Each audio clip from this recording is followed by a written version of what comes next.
Salam, salam sejahtera, selamat pagi bagi kita semuanya, pendengar setia dari Renungan Harian. Kami menyapa kembali kepada kita semua dan berharap bahwa kita semua dalam keadaan sehat.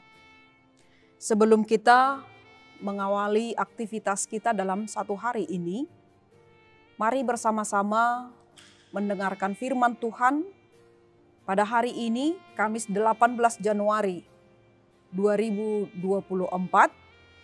Tapi sebelumnya, mari kita angkat pujian bagi Tuhan, kita bernyanyi.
Kita berdoa.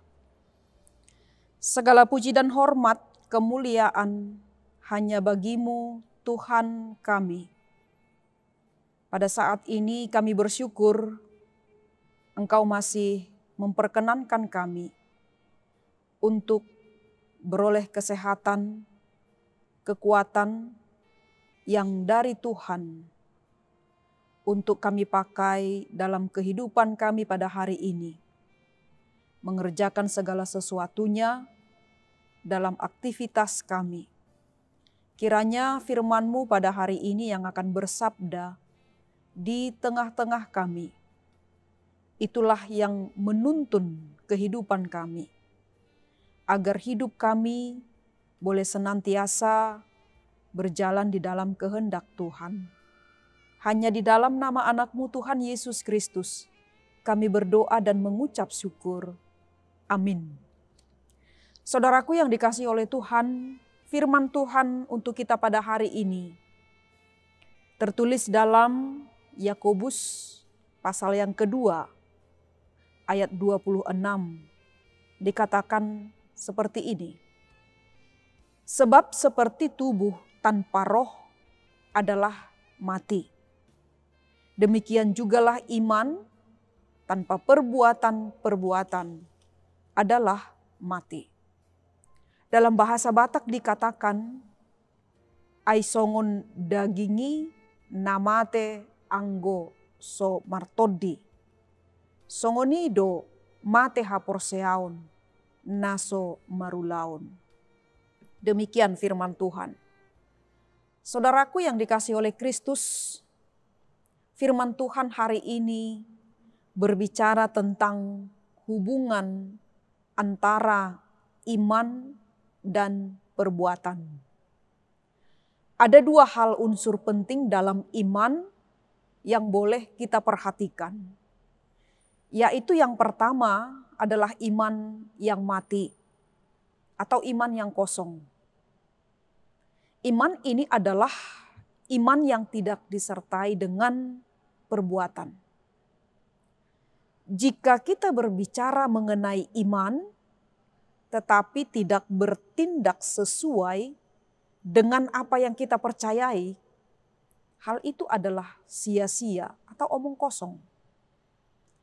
Yang kedua, iman yang hidup, yang disertai dengan perbuatan, atau kita katakan iman yang sejati.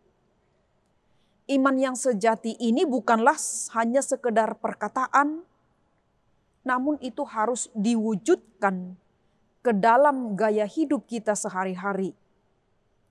Iman yang disertai dengan tindakan itu pasti akan membuahkan hasil. Salah satu contoh dalam kehidupan ini, kita boleh lihat satu tokoh perempuan yang bernama Rahab. Dia adalah seorang perempuan sundal yang diceritakan di dalam Alkitab, yaitu penduduk kota Yeriko. Rahab ketika mendengar tentang kuasa Allah Israel yang mengalahkan begitu banyak bangsa, dan ia tahu orang Israel sedang menuju ke Yeriko sebab Allah menyerahkan kota itu ke tangan mereka. Dan ketika 2 orang pengintai Israel datang ke Yeriko, Rahab melihat itu sebagai kesempatan emas. Dan ia bertindak menolong 2 orang pengintai itu dengan menyembunyikan mereka di rumahnya. Atas tindakan berani yang dilakukan oleh Rahab ini kepada 2 orang pengintai, sehingga mereka berhasil lolos. Namun sebelum para pengintai itu pergi, Rahab memohon agar ia dan seisi keluarganya diselamatkan bila mereka, yaitu orang Israel, menyerbu kota Yeriko. Para pengintai itu pun setuju dan mereka membuat suatu kesepakatan di mana para pengintai memerintahkan Rahab untuk mengikatkan tali kirmiji pada jendela rumah. Dan perintah itu pun Rahab lakukan. Tali berwarna merah itu menjadi simbol pengharapan dan jaminan keselamatan baginya. Di sini kita boleh melihat ketaatan Rahab menunjukkan imannya pada perkataan para pengintai itu yang secara tidak langsung itu merupakan janji Tuhan. Sehingga Rahab dan seluruh keluarganya diselamatkan ketika orang Israel menguasai dan menghancurkan kota Yeriko. Saudaraku yang dikasihi oleh Tuhan, pelajaran dari hidup Rahab sudah jelas boleh kita lihat bahwa iman yang disertai tindakan selalu membuahkan hasil. Iman dan perbuatan haruslah sejalan dan itu tidak dapat dipisahkan. Melalui perbuatanlah orang beriman itu menunjukkan keberadaannya dan juga sebagai bentuk ketaatan kepada firman Tuhan dan buah dari iman yang dipercayai. Seperti daging yang tidak dapat dipisahkan dari roh, demikianlah iman itu. Jika dipisah, maka daging itu akan mati. Maka saudaraku yang dikasihi oleh Tuhan, mari kita melihat ke dalam diri kita masing-masing. Apakah kita sudah dapat dikatakan menjadi orang beriman atau hanya mengaku beriman saja? Mari menunjukkan iman kita kepada Allah lewat sikap dan perbuatan kita yang menghadirkan kebaikan Allah bagi semua orang. Amin. Kita berdoa. Kembali kami bersyukur kepadamu Tuhan kami atas kebaikan-Mu yang telah memperkenankan firman-Mu boleh kami dengar dan menuntun kami untuk mengawali aktivitas kami dalam satu hari ini. Agar kami diterangi oleh firman Tuhan dan kami juga boleh melakukan apa yang dikehendaki Tuhan di dalam kehidupan kami ini.